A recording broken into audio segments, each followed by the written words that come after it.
This is Dynver, And Jayne. and we're coming to you from a very high country in Colorado tonight. We've been sipping on some Claramia, Pinot Grigio, and we are... Caramia. Yeah, that is what I meant to say. Okay. And we've also been smoking some Blue Dream, and we just got ourselves on some Haiku Sake. Haiku. And so our show tonight's going to be really fun, I guess.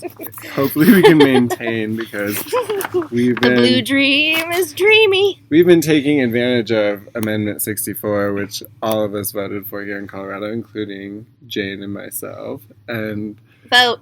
yeah, everyone should vote. That's true. If you vote, you get to get high.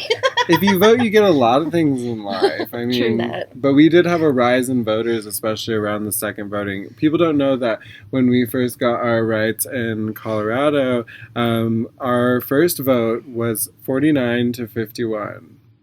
And people were so angry that we didn't pass this law. And I kept looking at people and saying, did you vote? Right. And they said no. No. And so there was this big, huge uprising in Colorado for people to vote. And so now we're actually voting on more topics than just marijuana, but it was the marijuana vote, Amendment 64, that gave us a lot of our rights. So instead of moving here, just vote in your own state. That's what I think too. I mean, people right here in our state are getting mad.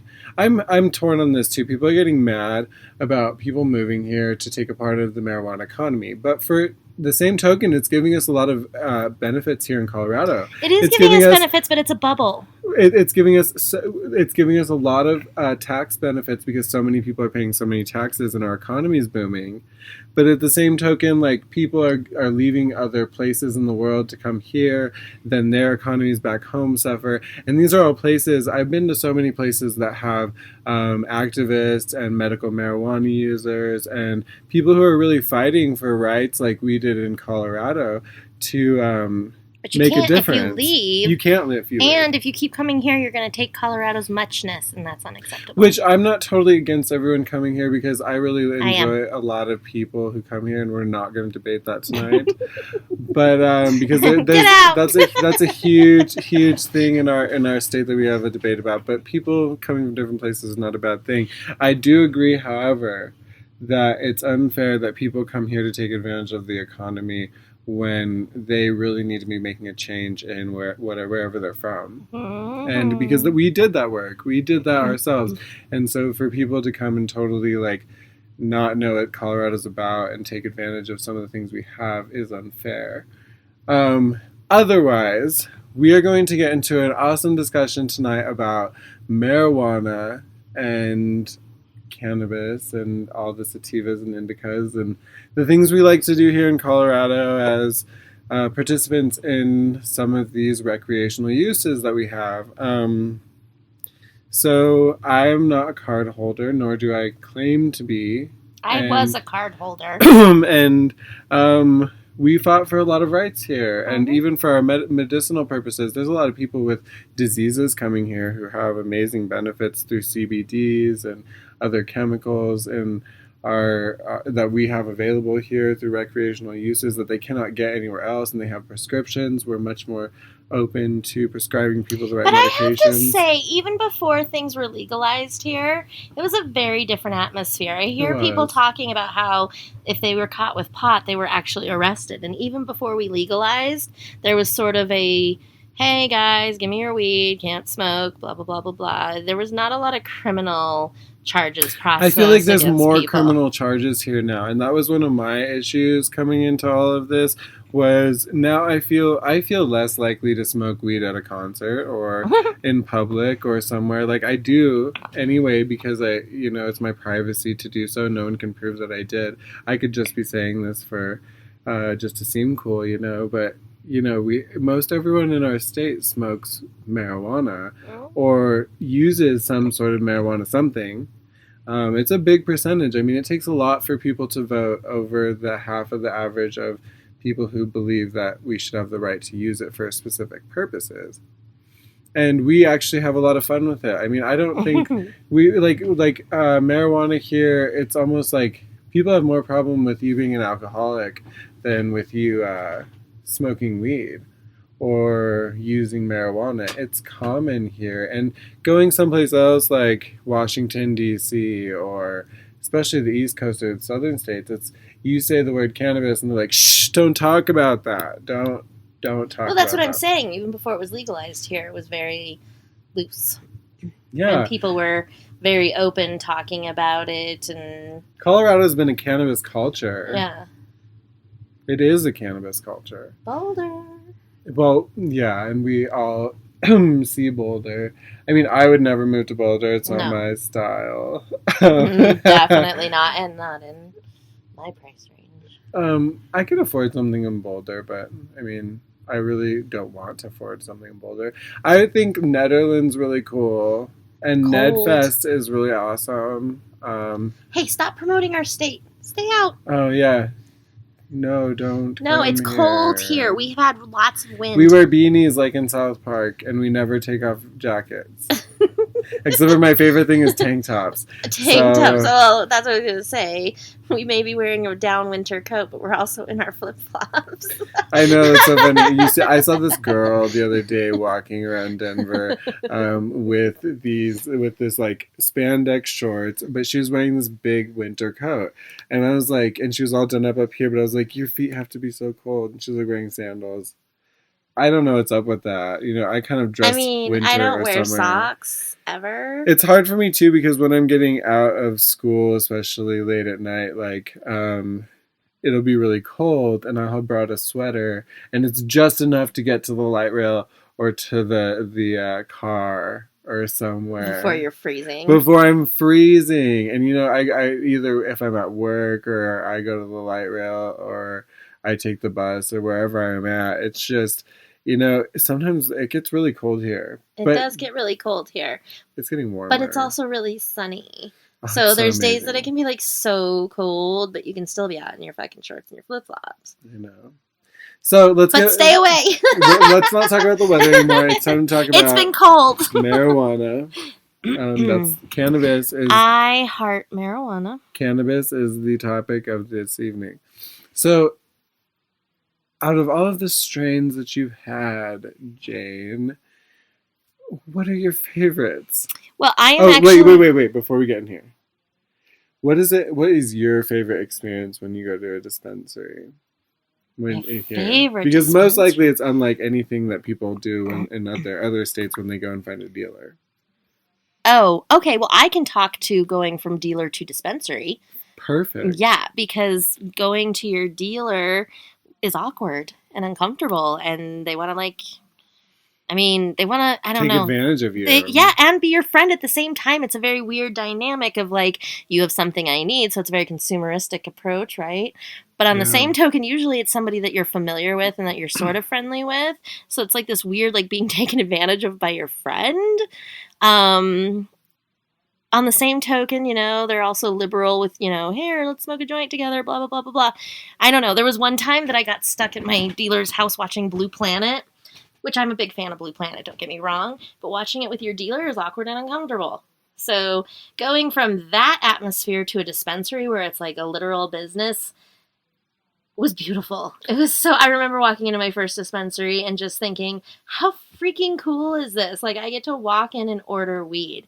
And they had this great display that had all the strains and what they were good for. So they had an emotion attached to it, like uplifting or relaxing.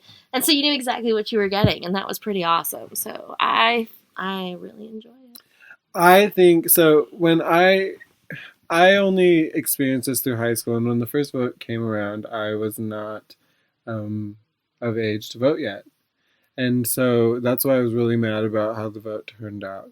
And I had this vision for marijuana that was not, it still is not recognized. I thought everything was going to be so much more relaxed, that we would be able to trade, just like we have the Cottage Act here, we can trade in goods and give people goods and services for way less of the legal binding licensure and everything. And it's been totally, it's been totally taken over by a political process. And, the federal government doesn't totally recognize it, but which goes against total constitutional values. And we have had such a right to come into a place where I don't think it should be so we go into a shop and pick things out. I think we should be able to trade in weed freely and do it as we need to in order to do what we need to do. It's the same with alcohol. People don't. It's not illegal to start a brewery. You can buy and trade and sell an alcohol, but oh no, cannabis! It's so federally restricted that we have no purpose to have to wonder for anything else. But my favorite things about the going into the cannabis industry is, you go into a place and you can decide. You can say this has this much THC, this Right. has this much CBD, this has this much that. And I know what I want and I'm looking for. This is an indica, this is a sativa. It's all tested in a laboratory and, everything's monitored. It's really cool. And you can find really good deals, but sometimes you get screwed over, and people do all the time. But my favorite... But we have weed maps. So I wanted to talk... Weed Maps is really cool, but I'm not going to advocate for them because kind of their system really sucks. It's not as efficient. You can't look at it on your mobile phone. No, it's not as efficient. You're right. It really sucks. So they don't really do a very good job, and I could probably code something for them better, which is the truth. But I don't have the time for that. I'm way too busy. So my favorite strains are Cherry Diesel. Death Star has been a really nice one. Yeah, Girl Scout cookies, you can never go wrong. I mean, that's as long as it's the weed right. Or the Girl Scout cookie. Let's call it now, space. and Girl Scout cookies are about to come to an end with their selling, and I've loved this most. I made like 3 boxes. This entire thing. It's the only thing I ever buy. Oh God. So glad I started exercising again. And but at the same time, I think like what's my last few favorites? So my all-time favorite is Lemon Haze when it can be done right. It's a really good thing. I actually really like Blue Dream. I am somebody who's really particular. I need a 60-40 or 70-30 sativa to indica blend. I do not do a straight sativa or a straight indica, but I am very specific.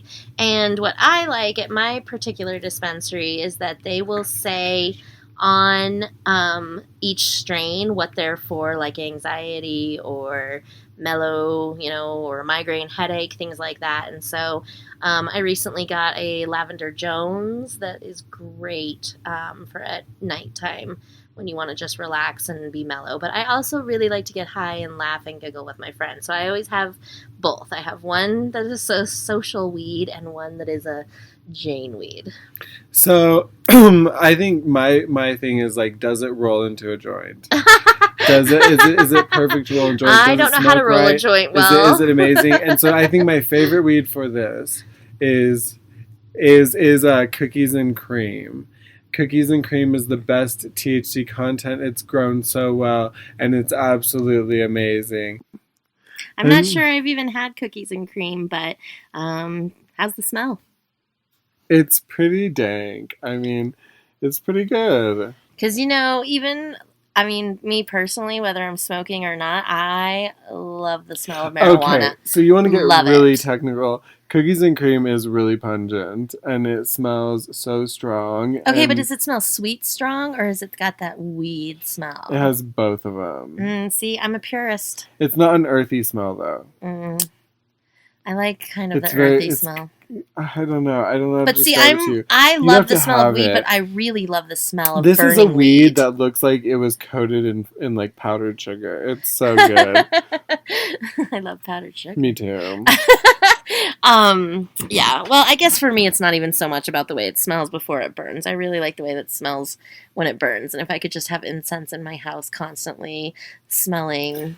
You told me that once, Jane, and I thought that was really cool because someone told me that in high school, but like when you told that to me, you had way better weed. So the imagery in my mind was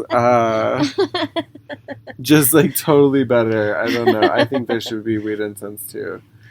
But I don't know why there wouldn't be. Yeah, I know. It's kind of, I don't know. Well, but might be smell expensive. of weed. Okay, let's talk about the smell of weed for a second. Some weeds smell like shit. I do not have shitty smelling weed.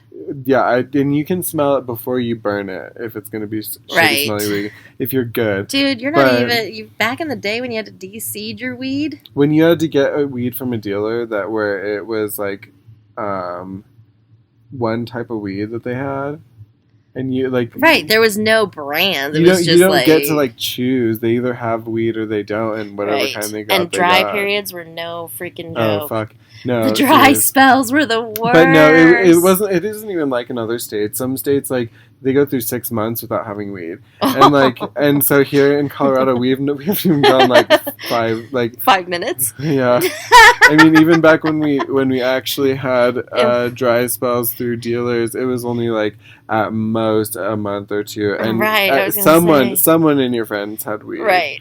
Because someone grew. Right. There was always someone who was growing, and when dry spells happen, people stop selling to the general public, so it's all sold through your friends and family. It's all about connections. And so your friends and family get it, and then who's hooked up to your friends, those people's friends and family got it too. It sounds like a cell phone plan. It really was kind of like a cell phone plan. I mean, it's more of a social thing. And that's what people don't understand is the social hierarchy of marijuana in Colorado. Is it's kind of, I mean, we have the government officials who govern everything. Then we have the people who govern the distribution and the major growth of the cannabis. Then we have the dispensaries that dispense weed. Very literally, that's what they are. Dispensaries. I mean, it is like that's the perfect word for it because it really does look like they're just dispensing weed. You walk in and there's shelves of weed in clear canisters, and you can't just go anywhere and buy weed either. I mean, this is the thing too. No, in Lakewood, it's illegal to sell non-medicinal. You have to go to, if you have a medicinal license, you go to a medicinal place. If you have a recreational place, if you're recreational, 21. You go to a recreational place. And then there are places that have both. They're the best. They are the best. Because you don't have to worry. They're just like, yeah, we take care of you. They're serious. They have both licenses. They're very serious. That means they have the money. Right. They're good. Been around for a while. Which a lot of these dispensaries, too, they're owned by some of the people who sell the marijuana. But you have to be careful, too, because there's some people who have shitty weed who own shitty dispensaries and sell you shit mixed with chemicals and heavy metals and all sorts of shit. But, there's otherwise, if you have a clean dispensary, you trust people who are there, they take care of you. Like the other day, I was at a dispensary. It is still very social. You're right. It's very social. I went to my dispensary the other day. I was going to get a $21 eighth of some sneaker because I was not willing to pay their high prices for some of the shit they had. And he went to ring it up, and he said, "Here, I cannot ring this up." He was like, "You're one of our customers, and I know you, so I'm gonna go and pick this high shelf item off for you." And it's like a $45 item. He sold it to me for $21. Right. Well, the guy, when I just went, the guy was really serious about it. He was like, "Well, there's Golden Goat, there's Lavender Jones. Here's what you've told me you're looking for. Both of these will be good, but I really recommend the Golden Goat." And I was like, "I've had that before. I want to try something new." And I'll tell you, I kind of wish I had gotten the Golden Goat. Golden Goat is not bad. I really enjoy the Golden Goat. I do enjoy a Golden Goat. But, there's something to be said for trying new things, too. And it is kind of like being at a candy store where you're kind of seduced by the smells and the beauty and the labels and the names. And so before dispensaries came out around, one of the biggest things was purple weed. Right. If you had purple weed, you were like so cool. Right. And purple we found out later that it's just a chemical process of harvesting the weed at a specific time and changing the temperature. It smells good, though. It does smell very good. Purple weed smells good. But one of the things we don't have is purple weed because, and this is something too, is I think they spend too much time growing weed with high THC content so quickly that they don't actually take their time to make really cool weeds. Especially being a scientist in my own respect and trying to go through and analyze plants. This has been really cool to see what they've done with marijuana. And we were doing some cool things with it before